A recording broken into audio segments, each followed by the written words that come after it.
The sun clung stubbornly to the cloudless sky, casting its heavy, molten light over the parched Texas earth. Heat shimmered across the open fields, blurring the distant fence lines. Dust lifted and swirled in small, twisting devils, and the faint hum of cicadas pressed into the silence. Caleb Rourke pushed his hat back on his forehead and wiped a forearm across his brow. The skin tanned and creased from decades under skies like this one. He stood at the edge of the corral, boots sunk into dry dirt, his gaze locked on the mare inside. Willow stood near the trough, her dapple gray coat dulled by dust, tail flicking at the flies. She lowered her head toward the water, and for a moment Caleb thought she might finally drink. But she hesitated, nostrils flaring, and stepped back.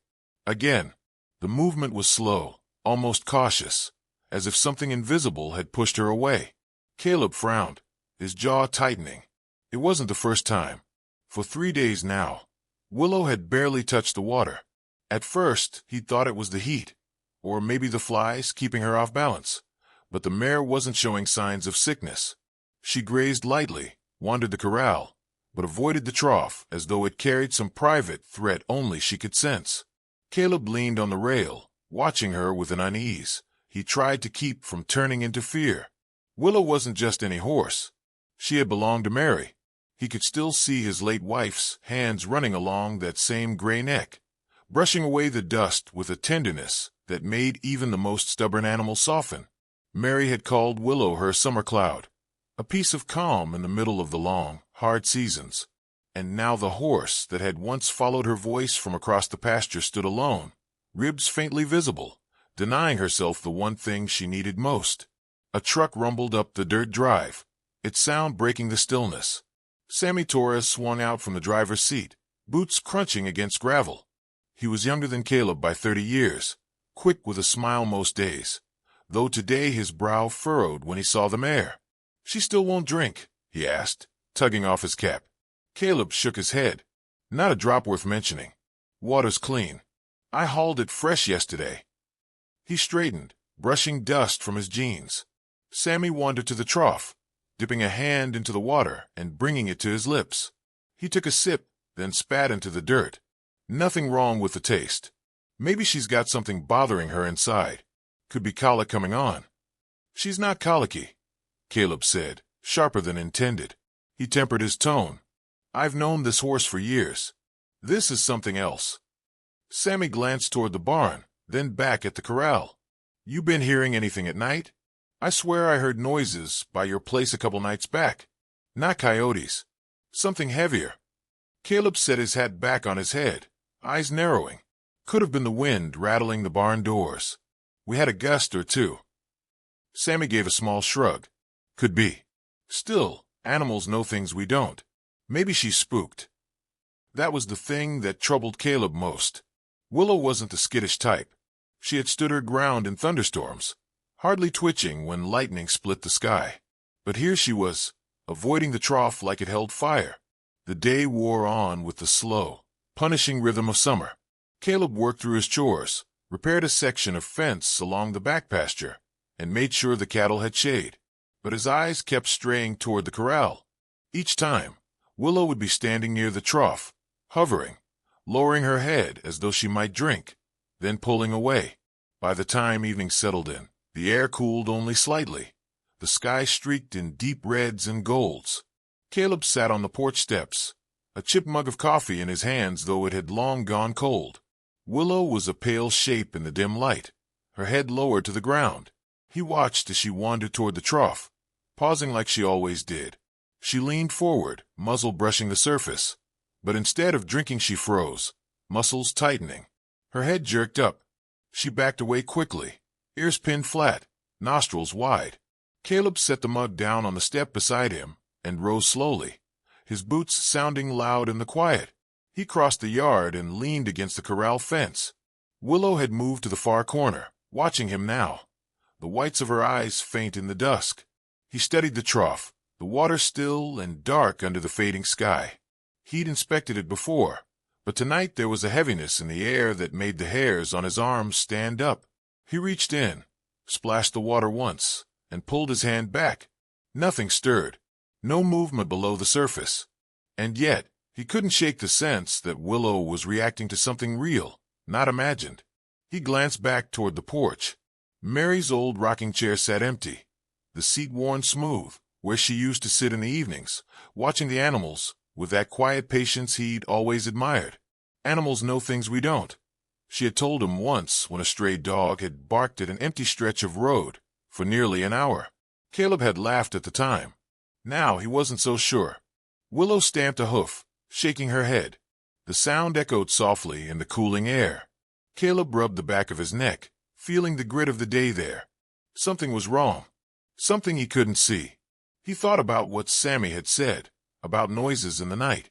He thought about Willow's unwavering refusal. The first stars began to prick the sky, and the cicadas started their evening chorus.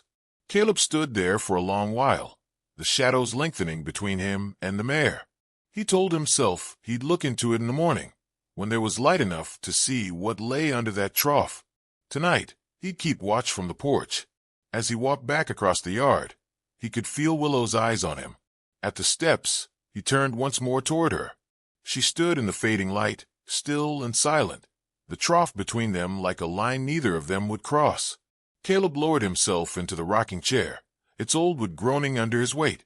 He reached for the mug, took a sip of the lukewarm coffee, and set it down again. In the quiet, he thought he heard it, a faint sound from the direction of the corral, too soft to place. He leaned forward, listening. The night swallowed it almost at once, but his skin prickled.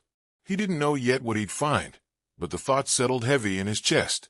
Whatever was keeping Willow from that water, it wasn't just in her head.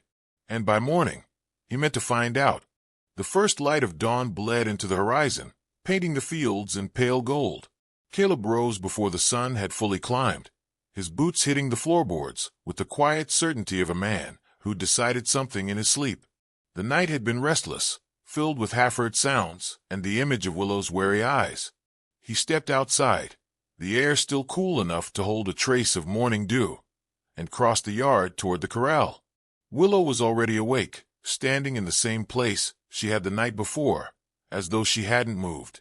Her ears flicked toward him, but she didn't come closer. Caleb opened the gate, walked to the trough, and crouched beside it. The water was perfectly still, reflecting a sliver of the rising sun. He dipped his hand in, feeling its coolness, then brought a handful to his lips. It tasted as it should, clean, without the mineral bite bad water sometimes carried. He set the tin bucket down and emptied the trough, watching the water soak into the dry ground.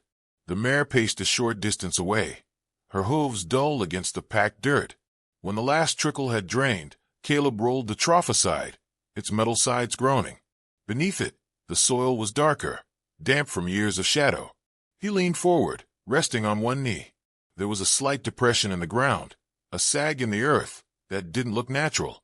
He dug at it with his hands at first, pulling loose clumps aside. The deeper he went, the more certain he became that something lay beneath. The dirt shifted in a way that spoke of a hollow space. A faint sound stopped him, soft, irregular, like something brushing against wood. Caleb froze, every sense straining.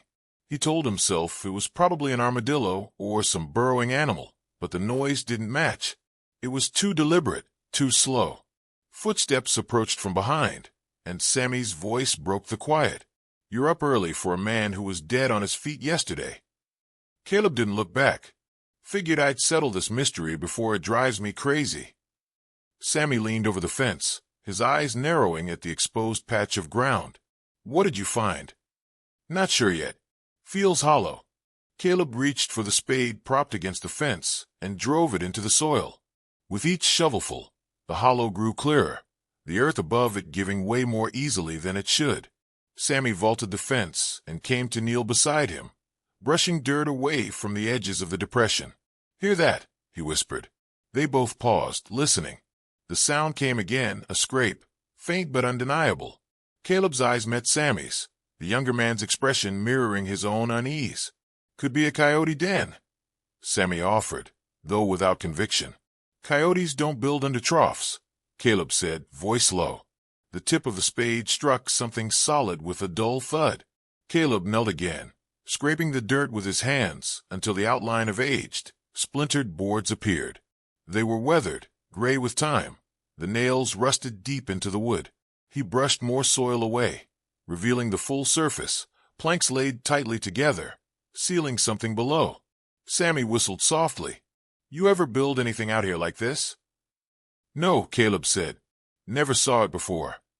Willow had stopped pacing and now stood at the far end of the corral, her head turned toward them, ears pricked forward. Caleb ran his hand over the boards, feeling the coolness seeping up from below. "These been here a long time," he murmured. "Could be an old well cover, or a root cellar." Sammy tilted his head.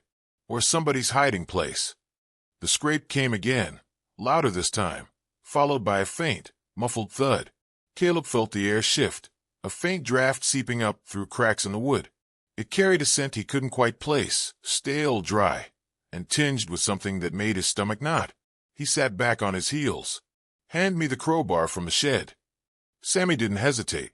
He returned moments later, and Caleb set the metal bar against the edge of the first plank. He worked the rusted nails loose one by one, the wood creaking under the strain. The sound from below stilled, as if whatever was down there knew what they were doing. The first board lifted with a groan, releasing a breath of air colder than the morning chill. It smelled of earth and time, of a place untouched for years. Caleb set it aside and peered down into the dark gap. The space below was narrow, the edges shored with old timbers. His eyes adjusted slowly, shapes emerging from the shadows. For a long moment he thought it was empty. Then, from the far corner, something shifted. A soft, dragging sound, followed by a whisper that was more breath than voice. Caleb's grip tightened on the crowbar. "Hello." Silence. Sammy leaned closer. "You see anything?" "Not yet." Caleb's voice was steady, though his pulse had quickened. He pulled away another board, widening the opening. Light spilled down, catching on the faint glimmer of eyes watching from the darkness. Willow gave a low, uneasy nicker from across the corral. The eyes blinked once, and the shape in the shadows moved again, a hesitant shuffle toward the light. Caleb could make out thin arms, bare and dusty, and the curve of a face turned slightly away. "Come on out," he said, softer now. "We're not here to hurt you." There was no reply, only stillness. Caleb rose halfway, glancing at Sammy. "We're going to need to clear more of this if we want to see what we're dealing with." They worked together, pulling the remaining boards free until the opening yawned wide enough for a person to slip through. The cool air continued to drift upward, prickling Caleb's skin. From the dark, there came another sound, this time a short, sharp cough. Human. Caleb's heart sank under the weight of it. This wasn't an animal's hiding place. He crouched again, resting his forearms on the edge. "It's all right. You can come up. Nobody's going to harm you here." For a moment, the figure didn't move. Then, with a slow, almost reluctant effort, it shifted forward into the light, revealing more of its small frame. Caleb caught sight of bare feet, scabbed and caked with dirt. The thinness of the ankles made his chest tighten. Sammy exhaled softly beside him. "That's a kid." The boy, because there was no mistaking him now, stayed crouched just inside the opening, arms wrapped around his knees. His hair was long and tangled, his clothes little more than rags. He squinted at them as if the light hurt his eyes. Caleb felt the ground tilt beneath his certainty. The water trough, Willow's refusal, the noises in the night, they weren't random. The mare had known all along. He extended a hand, slow and steady. "Let's get you out of there." The boy's gaze flicked to the offered hand, then to Caleb's face. For a long heartbeat, nothing moved. Then he spoke, voice hoarse and barely above a whisper. "Please don't send me back." The words hit Caleb like a blow, carrying with them a truth he didn't yet understand but couldn't ignore. He glanced at Sammy, reading the same shock in his friend's eyes. This was no longer just about a thirsty horse or a hidden cellar. It was about why a boy was hiding under his trough, and what, or who, he was running from. Caleb stayed crouched at the edge of the opening, his hand still extended. The boy's thin fingers twitched as if he might take it, but then he drew back, curling tighter into himself. Dust drifted upward in the cool air between them, carrying that faint, stale scent of a place sealed off too long. Caleb softened his voice, careful not to let urgency seep in. "It's all right, son. Nobody's going to hurt you here. The boy's eyes darted past Caleb to Sammy, then to Willow, who stood watching from the far side of the corral. The mare took a slow step forward, her ears relaxed now, her head dipping slightly. The boy's gaze lingered on her, and something shifted in his posture, a faint loosening, as if her presence was more reassuring than the men's words. Caleb eased back onto one knee. "What's your name?" The boy hesitated, then whispered, "Eli." His voice cracked like he hadn't spoken much in days. "All right, Eli," Caleb said. "How about we get you up into the fresh air?" Eli's eyes narrowed in suspicion. "You'll tell him," he murmured. Caleb frowned. "Tell who?" "My uncle," Eli said, the words trembling. "He'll come for me. He always does." Sammy glanced at Caleb, but neither spoke for a moment. Caleb studied the boy's face, too pale under the dirt, the cheeks hollow, a faint bruise along the jawline. His hands were scraped raw, the nails broken. This wasn't just a runaway playing at adventure. This was someone escaping something real. "No one's sending you back anywhere you don't want to go," Caleb said firmly. "Not while you're here." Eli's eyes searched his, looking for a lie. Finally, with slow caution, he reached out and placed his hand in Caleb's. His grip was light but desperate, and Caleb felt the fragility of the small bones under his calloused palm. He guided Eli upward, the boy's bare feet finding unsteady purchase on the boards, and then the packed dirt of the corral. The sunlight hit Eli's face, making him squint hard. He lifted a hand to shield his eyes, his breathing shallow. Willow stepped closer, nostrils flaring as she sniffed at his tangled hair. The boy froze, then let out a breath when the mare nudged him gently. A ghost of a smile flickered on his lips, so quick it was gone before Caleb could be sure he'd seen it. Sammy broke the quiet. "We should get him something to eat. And water." Eli's head jerked toward the mention of water. Caleb noticed how dry his lips were, cracked at the edges. "You thirsty?" he asked. The boy hesitated, then nodded once. Caleb led him toward the house, keeping his pace slow so Eli wouldn't feel hurried. Sammy trailed behind, glancing back toward the trough, as if trying to fit all the pieces together. Inside, Caleb filled a glass and set it on the table. Eli eyed it warily before taking it in both hands. He drank in quick swallows, as though afraid it might be taken away, then set the empty glass down without a word. Caleb set a plate of bread and cold beef before him. Eli ate with the same urgency, though he paused once to murmur a quiet "thank you" that barely reached Caleb's ears. When the boy had finished, Caleb leaned on the table, arms folded. "You want to tell me how you ended up under my trough?" Eli's gaze dropped to the plate. For a long time he said nothing, and Caleb didn't push. Finally, Eli's voice emerged, small and flat. "My uncle's ranch is 2 ridges over. He makes me work. All day. Doesn't matter if I'm sick or tired. If I'm too slow, he—" Eli stopped, fingers tightening around the edge of the plate. "I ran. I was trying to get to the road, but I saw men looking for me. So I hid." "How long you been under there?" Sammy asked. 3 days, Eli said. "I came out at night to look for food, but I couldn't. I didn't know where I was." Caleb thought of Willow's strange behavior, her refusal to drink. She'd known he was there, sensed it somehow. Mary would have said animals had a way of finding the lost. "You got anyone else?" Caleb asked. Eli shook his head. "It's just me." Caleb felt something tighten in his chest, an old ache he hadn't thought about in years, the memory of his own boy, gone too soon. He pushed the thought aside. "You'll stay here for now. But if your uncle comes looking, we'll deal with it then." Eli looked up sharply. "You can't let him take me back." Caleb met his gaze, steady and certain. "I won't." The rest of the morning passed quietly. Caleb set Eli up in the spare room, a space that had been empty since Mary's passing. He gave him a blanket that still smelled faintly of cedar and the old wood stove. Willow lingered by the corral fence as if keeping watch, her head turning whenever the house door opened. By late afternoon, Caleb returned to the trough. He and Sammy refilled it, the water glinting in the sun. Willow approached this time, no hesitation in her step. She lowered her head and drank deeply, the tension in her body gone. Caleb watched her, understanding dawning fully now. She hadn't been avoiding the water itself. She'd been protecting the boy beneath. That evening, the three of them sat on the porch. Eli was quiet, curled in the old wicker chair Mary had once favored, his bare feet tucked under him. Sammy leaned against the railing, watching the horizon. The cicadas had begun their slow chorus, and the air smelled faintly of mesquite. "You know," Sammy said softly, "if his uncle's the kind of man I'm thinking, he's not going to stop looking. Word'll get around."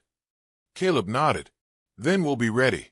Eli's head lifted at that, his eyes moving between the two men. There was something in his expression now, still guarded, but with a trace of belief that maybe this place could hold against whatever waited beyond its fences.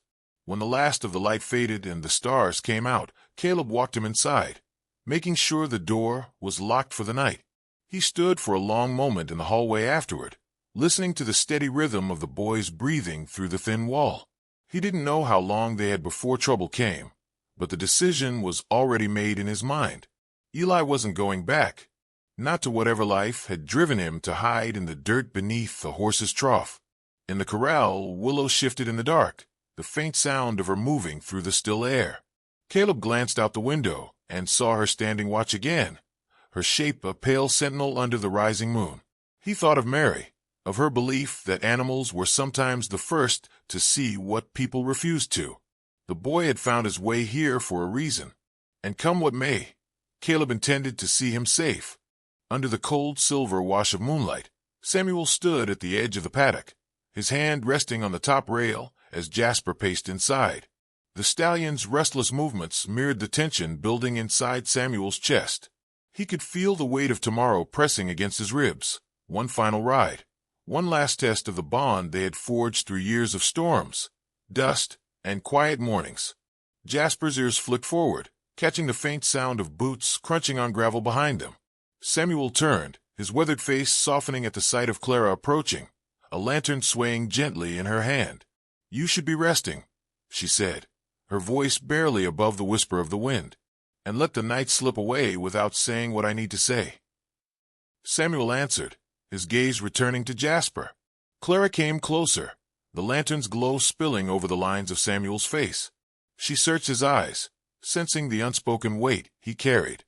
"You've been holding something back. About tomorrow." Samuel exhaled slowly, the air clouding in the cold. "He's not ready, or maybe I'm not. This isn't just about the race anymore. It's about proving that what we've been through meant something." The sound of Jasper's steady breathing filled the silence between them. Clara placed a hand on Samuel's arm. "It already means something. You just can't see it because you're looking for it in the wrong place." But Samuel wasn't convinced.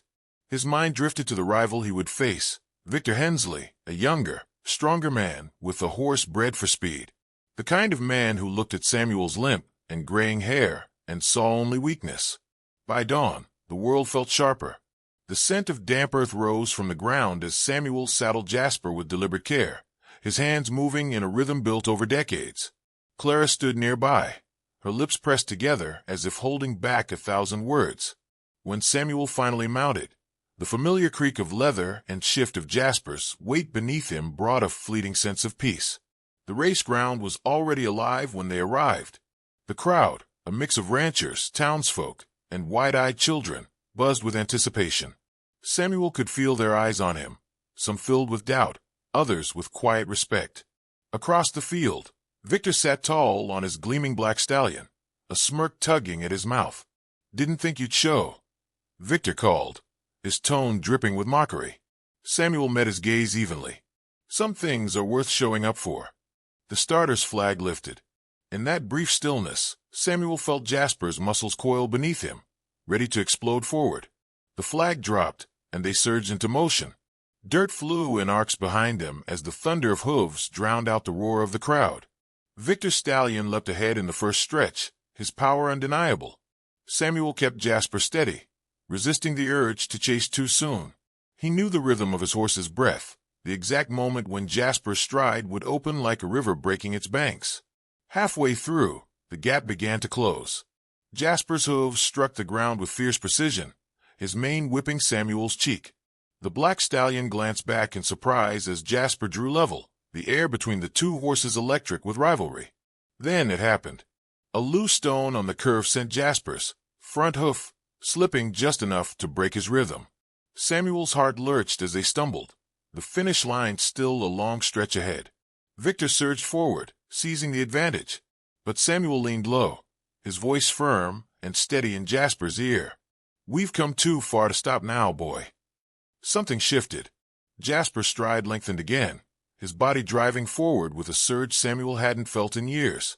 They tore across the field, closing the gap inch by inch. The crowd's roar became a single unbroken wave of sound. They crossed the finish line neck and neck. The officials huddled, their decision uncertain. Samuel didn't look toward them. Instead, he slid from the saddle, landing with a wince but keeping his hand on Jasper's neck. The stallion's sides heaved, sweat streaking his dark coat, but his eyes shone with the fire of the race. Victor dismounted with a flourish, striding past Samuel without a word. Clara ran to them, her eyes wide. "It was a tie," she said breathlessly. "They're calling it a tie." Samuel smiled faintly. It wasn't victory in the way the crowd measured it, but it was something better. He had ridden Jasper to the edge of both their limits, and neither had broken. As the crowd began to disperse, Samuel stayed by Jasper's side, feeling the steady beat of the stallion's heart under his palm. Clara stood close, her hand resting lightly on his back. "You proved it," she whispered. Samuel shook his head. "No, we proved it." The moon was rising again by the time they reached the paddock. Samuel removed the saddle, letting Jasper wander free. He leaned on the rail, watching the horse move with quiet pride. Somewhere deep inside, he knew this wasn't the end. The real test wasn't about winning. It was about showing up, together, every time it mattered. And tomorrow, they would show up again.